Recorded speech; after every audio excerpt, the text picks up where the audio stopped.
We're going to try it. Welcome, everybody, to the STL Hockey Fan Podcast. My name is Corey. I guess you could say the host of STL Hockey Fan on TikTok. I'm the guy who makes all the what if videos, the what's your favorite, who's your most hated, all that stuff. The off season was a lot of that. Now it's predictions and reactions and all that stuff. Stuff I hope you guys are enjoying. I'm getting a lot of good feedback, a lot of good interaction and conversation with you guys, which is awesome. That's the whole point of this thing. So thank you guys so much just for being here. Actually, we can throw this out there now. We just hit 1,500 followers on TikTok, which is absolutely insane. I almost cursed there. I don't know if I want to do that here on this podcast yet or not. I don't know what kind of kiddos are listening in if they can, but we just hit 1,500. That's absolutely insane. Again, thank you all for, hitting that button. I know, people see it as just like a quick little thing that people can do. And, it doesn't take much effort and all of that, but it still means a lot to me because, just the fact that anybody's paying attention to this thing at all is really cool, and I'm just grateful and I really appreciate it. So we'll talk about a few things first, and then we'll go to the questions. But I just kind of want to explain, I guess, kind of the podcast. This is just kind of another area of media that I'd love to get. I guess STL Hockey Fan. I don't know what to call it. Is it a brand? Is it just a channel? I don't know what's going on. Nobody does. We're all looking into it. But the podcast thing is something that I've really wanted to do. I basically I've had the equipment here, just none of the I had nothing to talk about. So, whenever I was doing this, I was mainly just doing music production. And so I I wasn't sure if I could just talk about like music or music production and like home studios and equipment and plugins and software and whatever. And that just that all seems pretty oversaturated. And then, basically and now I'm just getting into a story of myself. I was trying to think of what is something that is really, really fun for me. Like, it's more of a hobby than something I'm trying to make my career.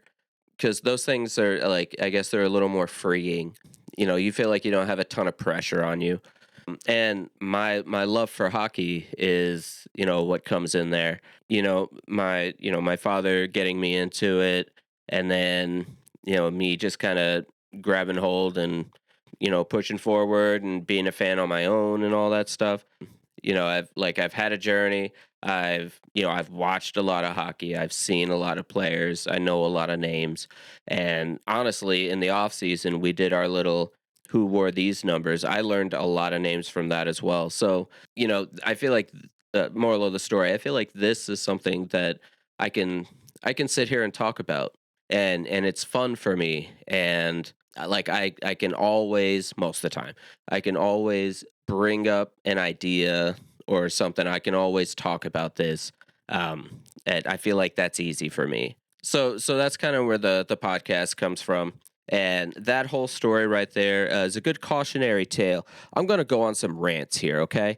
On top of that, I'm going to forget what I'm saying in the middle of saying it, because I have a horrible memory. I blame my mother.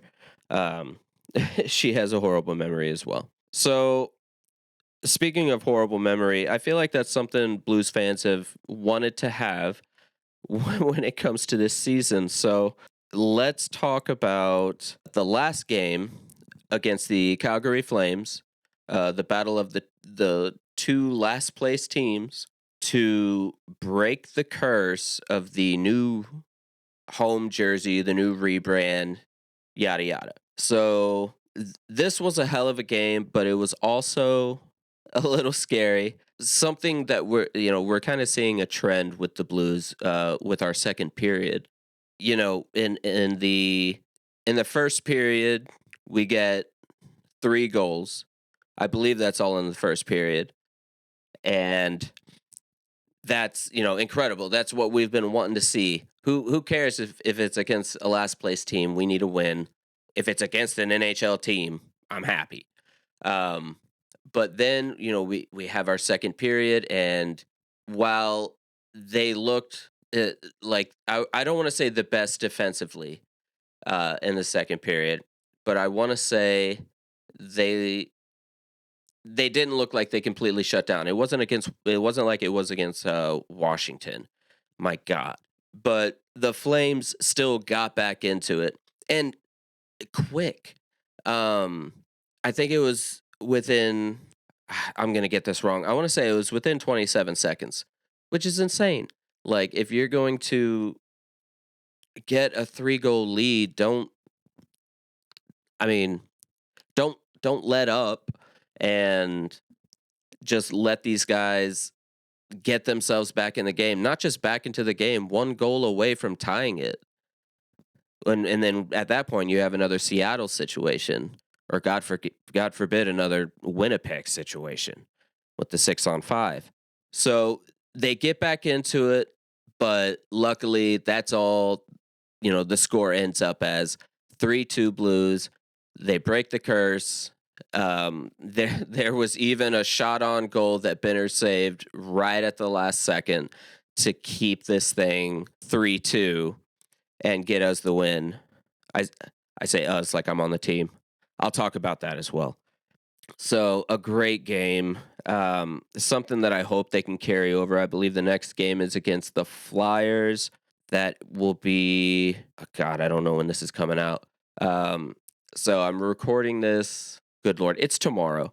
So we'll just say today. I don't know. Their next game next game is against the Flyers. Okay, we get it.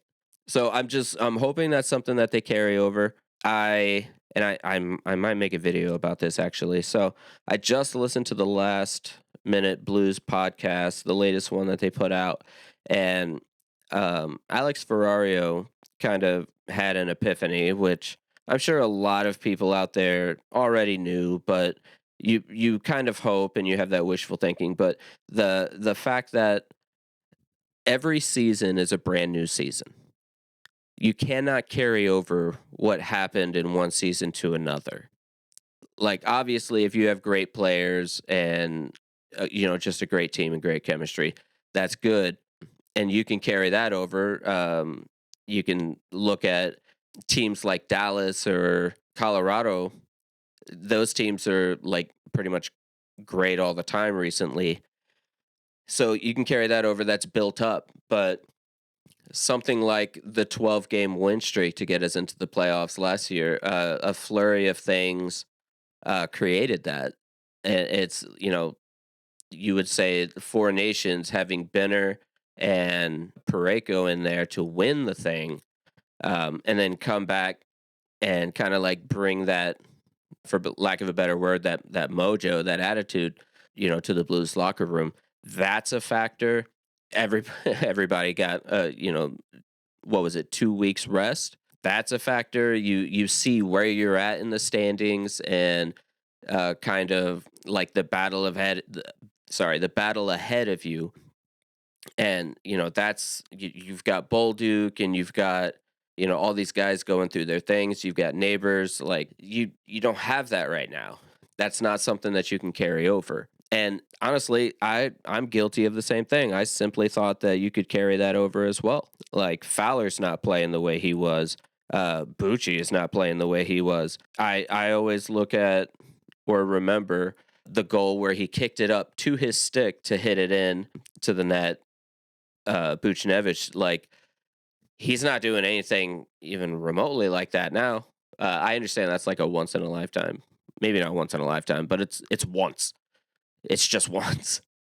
But like, I don't know, just it's not like the move and what he did to get it into the net. It's just like the awareness, and just I guess the hockey IQ, and just all these things that, I don't know, it's just not adding up for him right now.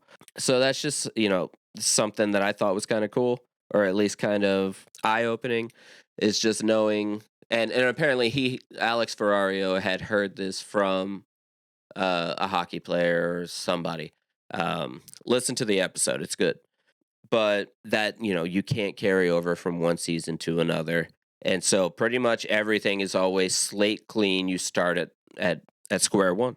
So how long did I rant there? Good lord, it's quite a bit. Okay, so let's get into questions. So we got 10 questions. Not that I've picked out, but that we actually got. I think all 10 of you, and I do think all like 4 or 5 of you that said they'll come back with a question. Some of you have, some of you haven't. I'm waiting on the ones who haven't.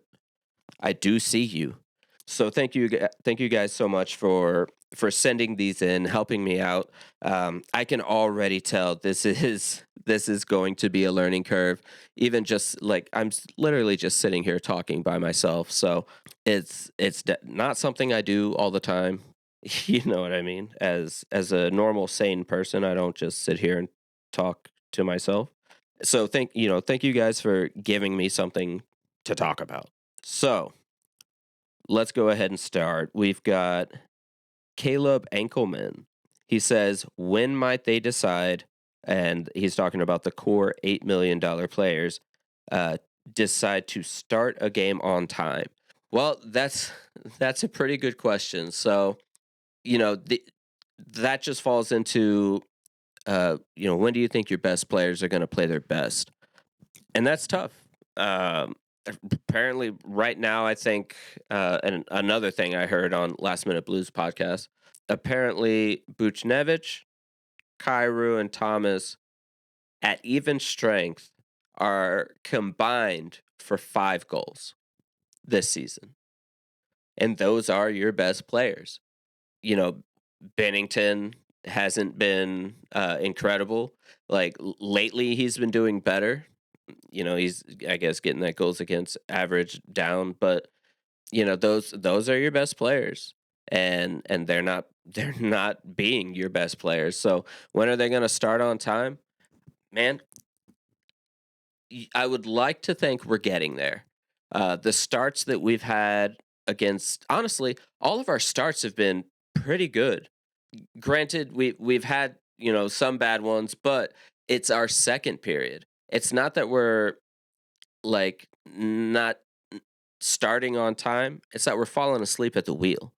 So we'll start the game, right? We'll come in, first period, we've got a goal. Boom. And then in the earlier parts of the season, granted we're only like 18 games in, there would be, after we score that goal, there's like 3 against us in a span of like a minute and a half, which would just kill us. So now we're getting to a point where it's like we have a good start and we're getting like we're getting a good lead in the first period. You can look at the game against, I think it was Detroit, where we had a 4-goal lead in the first period. You get to the second and we give up 6. And I'm sure the 6 was between the second and the third. I think one of them was in the third, but like we're falling asleep at the wheel. So that's what we have to clean up. I think we have a good first and we have a good third. The second is atrocious, and we need to fix that.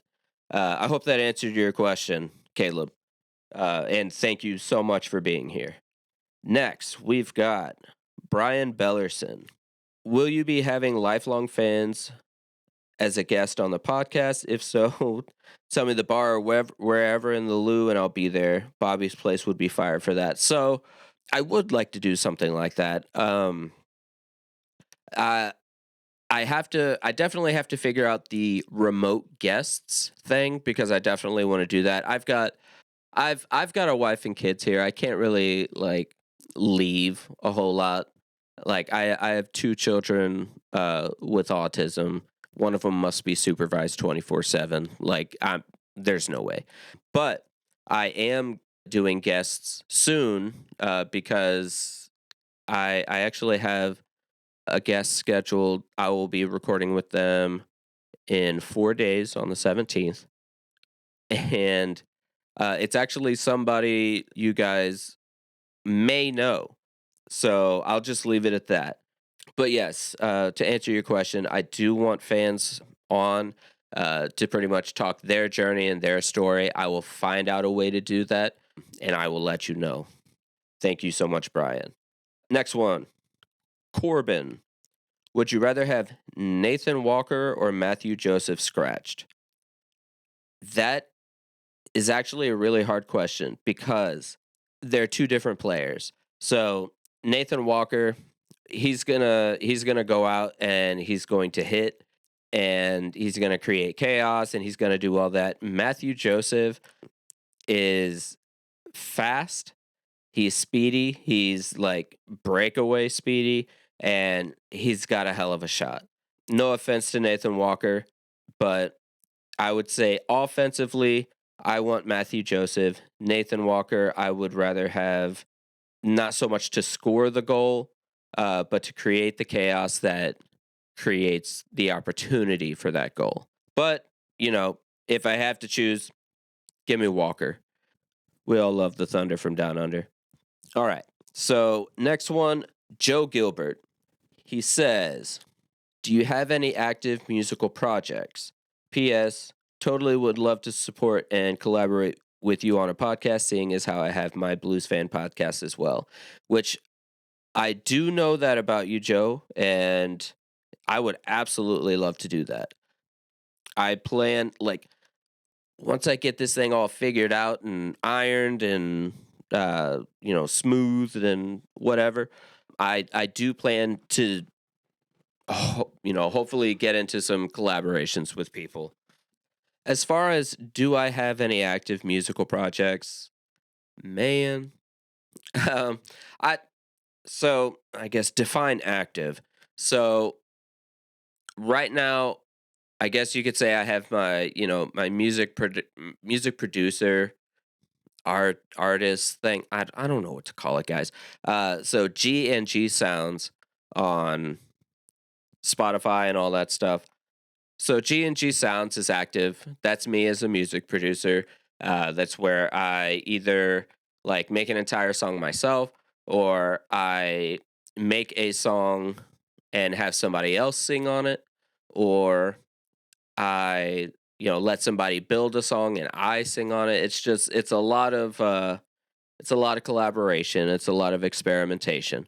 I would say that's my active musical project. You should be able to hear some of my tracks behind some of my videos, but honestly, I need to. I should, honestly. Light bulb moment. Um, I need to just make my own little lo-fi, musical tracks to put behind my stuff. But it's that whole 1 minute thing that they're like TikTok has that makes it to where I can't do that. But anyways, you should be able to hear some of my tracks, behind some of my videos. So, if you've heard anything that you like, check it out. It might be me. And honestly, if anybody else cares, check it out. G and G Sounds. That's G ampersand G Sounds. Basically, I've done music my entire life. So if you want to see where my expertise is, and then come back and tell me that I'm not an expert because it wasn't that good, be my guest. All right, Joe, thank you so much, buddy. I appreciate. I see your name all the time. Like I look forward to your comments. I really appreciate you, buddy. Next one is Tanner. Do you think the Blues will move on from Jordan Kyrou? That's a flat out no. I really don't. There's a ton of trade talks and whatnot. Elliot Friedman is out here saying stuff, but in all honesty, I don't think so. Jordan Kyrou is like, no, he may not be like a generational player, but like he's top. He's he's one of the fastest in the league, and he needs to use that speed more, create that chaos. But he is an absolute asset to the team. I don't see any reason why you would get rid of him. You put him and Holloway together, and like you've just got something dynamic. It just needs to get going. So that one's easy. That's a no. This next one, his name is just a bunch of American flags, so America. Do we get rid of Monty or someone else? I don't think we get rid of anybody. I think they're doing what they should do. Take Mayu, take Mayu, put him down in the AHL, let him get his confidence back. I don't think we see Skinner in any games. Kessel is doing pretty well. He even had the goal, which surprised me. They're sitting Kairu out a game, and he comes back and almost wins it, but of course, goalie interference that isn't goalie interference. Explain that. And honestly, I think if Bucci gets to a point where he is, still not producing, but he's also like not on the right side of the puck, and he's not like, even if he's not in the play, he's winning board battles, and he's, getting breakout passes or something like that. If he's not doing any of that stuff, I think they sit him too. But other than that, no, I don't think we get rid of anybody. I think they're doing what they should be doing, and we just need to sit and wait and see how it goes. Army Army knows Army knows his team. He knows his team's potential. So I trust him. We'll see what happens here. God, don't make me wrong. Next one is, man, I know it says Caleb, but I'm gonna read it how it looks. Kale B55. It says, I've been very confused why they aren't keeping Bukestad on the fourth line so him and Walker Torpo can get rolling. So, and he says, and where can I listen in? Hopefully you're already listening. I'll let everybody know on the Tic Tacs. So I'm kind of confused about that too. Now, I do get it. So you've got Toropchenko and Walker as wingers, and then you've got Sundquist in the center. So the last game they were looking like a good identity line. So that's your line you're going to put out to get some energy, but it's also a line that you're going to put out right after you score a goal to keep your energy. And they are looking like that. Every team needs an identity line. And I would say almost especially the Blues. It seems really hard for them to, like I said, they're falling asleep at the wheel. We need to keep our energy. So I think, Monty wants to put together that identity line and get all of that going. But I'll be honest, man, Bukestad, he was scoring, he was producing. So I don't know. It's kind of a damned if you do, damned if you don't, I guess, because it maybe he's not like maybe if he's in the lineup, he puts us over the top. We don't lose to certain teams in 6-on-5 situations, but you also want that identity line, or maybe maybe you end up with a game more like the Detroit one where we give up 6 and lose 6-4 rather than, a game like against the Flames where you win 3-2. So I don't know. That one's a really hard one for me. I get the identity line, but it sucks that, Bukestad, he was producing. So like you really want to keep him in, keep him going. So next one is RKO Rune 223. Is it too early to tell, or should we have kept Bolduc? 100% way too early to tell. Because they're not, again, they're kind of like the whole Walker Joseph thing. They're two different players, but they're also two different players and two different points of their careers. So Bolduc, I could be wrong, but I'm fairly certain he had an entire season with the Blues last year. He scored 19 goals. He wanted to get to 20. He didn't get there, but he got a ton of experience there. And then Mayu, so okay, so let's kind of go back here. So Bolduc, a forward, and then you have Mayu. Apparently, defensemen are harder to develop. I just hear that a lot, so I'm just parroting that.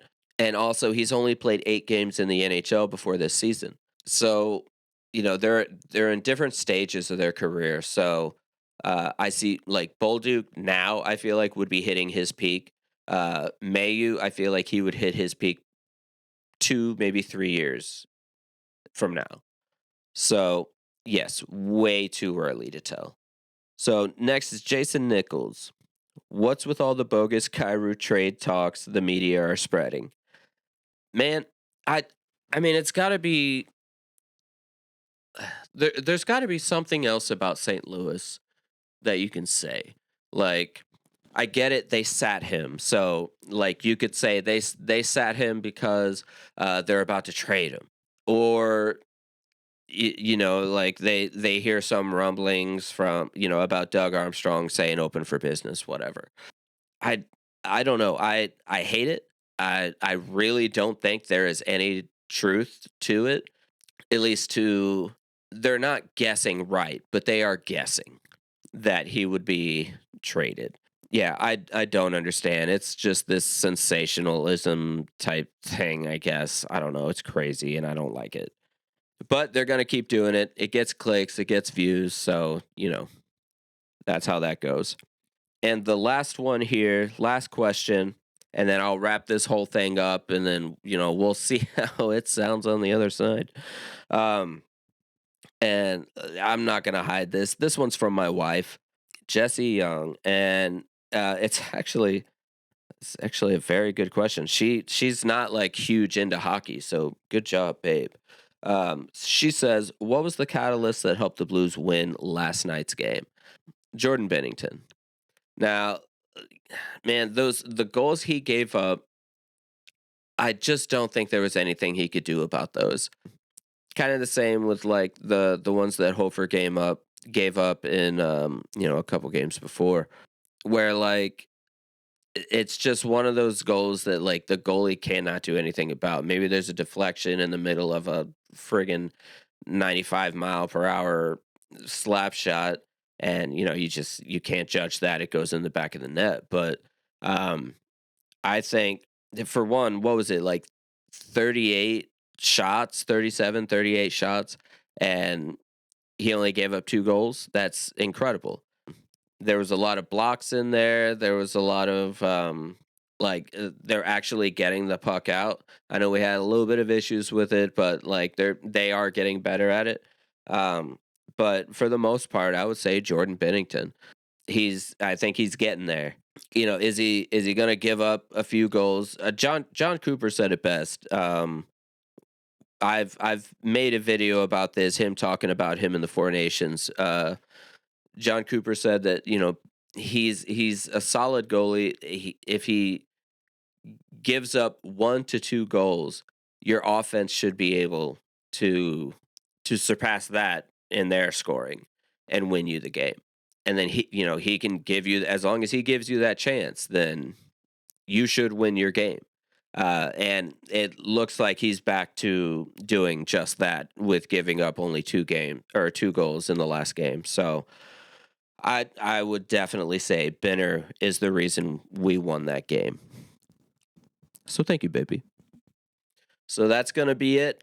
Thank you guys again so much for sending in questions, commenting on the videos, just watching the videos, just everything you guys do. I really, really appreciate it.